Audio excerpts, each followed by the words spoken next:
First of all, what is your reaction to what happened on October the 7th? Oh, it was terrible, of course. I mean, we kind of get our news kind of also secondhand because, you know, my wife's family, they live in Gaza. They have cousins and uncles there, and their house also was bombed. We haven't been able to communicate with them for the past 3 days. Communication are lost. So we don't know actually what is the, how are they doing, but, you know, we're used to that. I mean, it's just like, it's very repetitive. We're used to that. We're used to them being bombed every time and moving from one place to the other. You know, it's just like those Palestinians, they're very dramatic. Israel killing us. But they never die. I mean, they always come back. You know, they're very difficult to kill, very difficult people to kill. I know because I'm married to one. I tried many times, couldn't kill her. So if you look to this graph, for example, this is the death of Israeli and Palestinians, and it's changing from 1 year to year. It's like fluctuating like crypto. So my question is today, what is the going rate today for human lives? I mean, 2014 was a great year for Ben Shapiro. 88 Israelis were died, and there was 2,329 Palestinians killed on the other side. That is one Israeli for 27 Palestinians. That is a very good exchange rate. What I'm saying is, what is the exchange rate for today? You guys will be happy. That's my question. Well, it's not me. It's not me, guys. I'm not on either side. No, not you. Like when I say you guys, I say like the people on the other side of that. I know that you don't think like that, Pierre. You're one of the good guys. But let me tell you something. I mean, the reason that I'm using this is that, I mean, I can't remember what happened in 2014, and there was no music festival, but there must be something. I mean, they must do something. It is their fault. It has to be something. I mean, 2018, 300 Palestinians died. Who's counting, you know?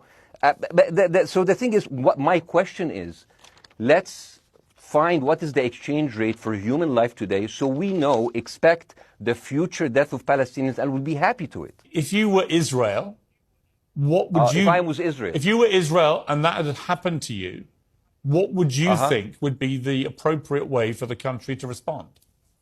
I would do exactly like Israel did, kill as many people as possible since the world is letting me do it. I mean, I can do it because I can, you know. But the thing is, you know what, I agree with you. And you know what, I'm going to be even ahead of you because I see the question coming.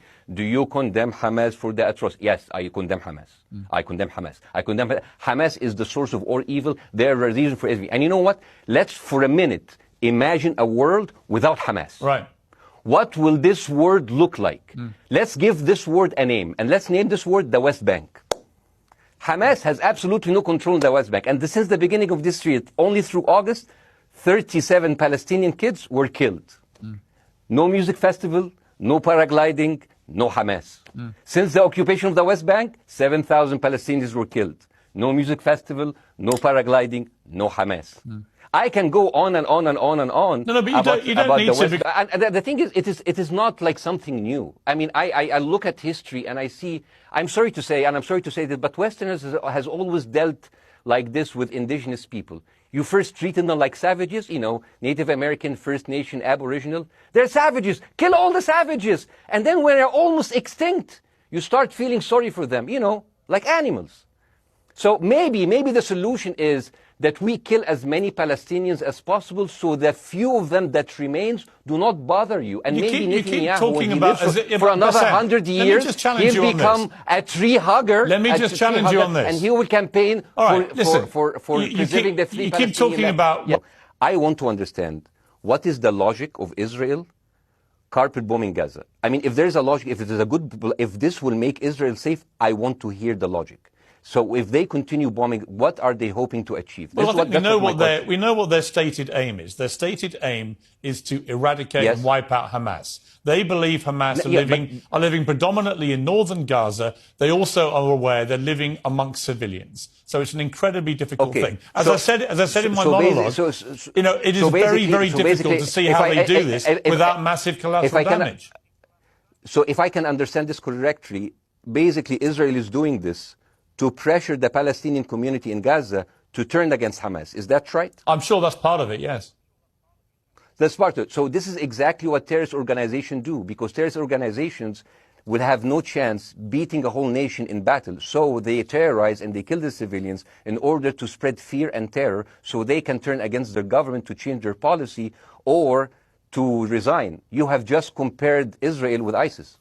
No, I haven't. I don't see any comparison between It's going to be the headlines tomorrow. Piers Morgan, Israel is ISIS. Only amongst people. You know what? I'm going to do something that nobody done on your television. You know what I'm going to do on your episode? I'm going to pretend that I'm an Israeli citizen.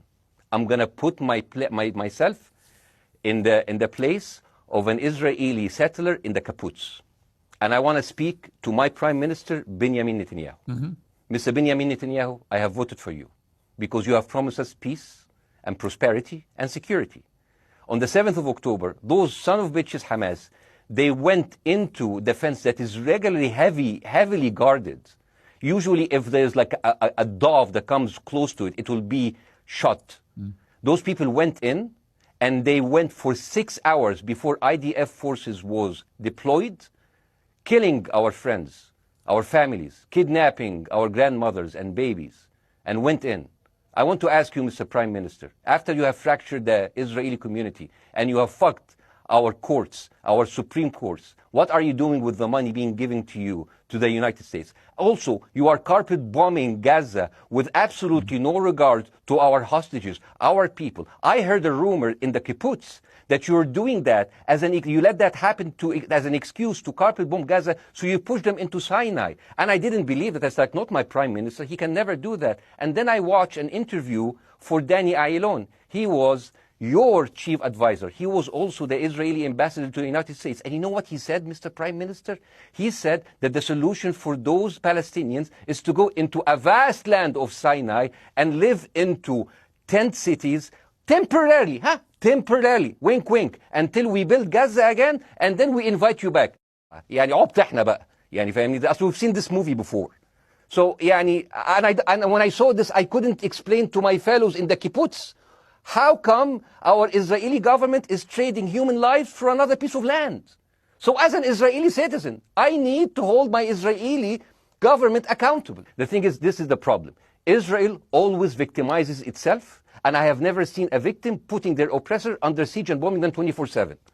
Israel wants you to believe that they are the victim.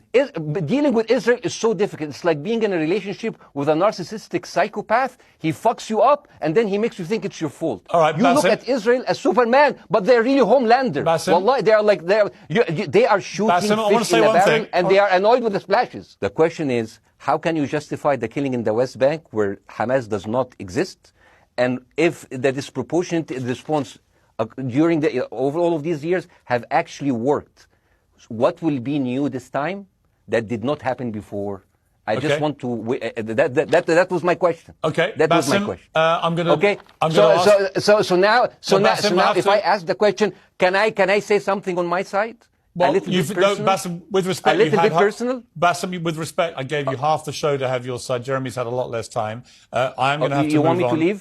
Bassem, I'm going to have to let you go because we've been on there with you for 40 minutes. Okay. Bye bye. But listen, bye. I would like to talk to you again, and thank you for joining the program. I appreciate it. Oh, by the way, my wife's family is all right, and they sent us a house. It's bombed. It's beautiful. It's going to be a good like Halloween theme. So I'm very sorry for what your family are going through in Gaza, and I mean that very sincerely. By the way, I don't know. I don't know I don't know him. By the way, I haven't actually met them. They didn't even come to my wedding. They couldn't because they are stuck in Gaza. Okay. And she never saw them because, Gaza is not a destination. Bassem, as I say, we hear their voices, and it's, they die. It's fine. It's fine. Bassem, I wish your family all the very best. Thank you for joining me. I appreciate it. I don't.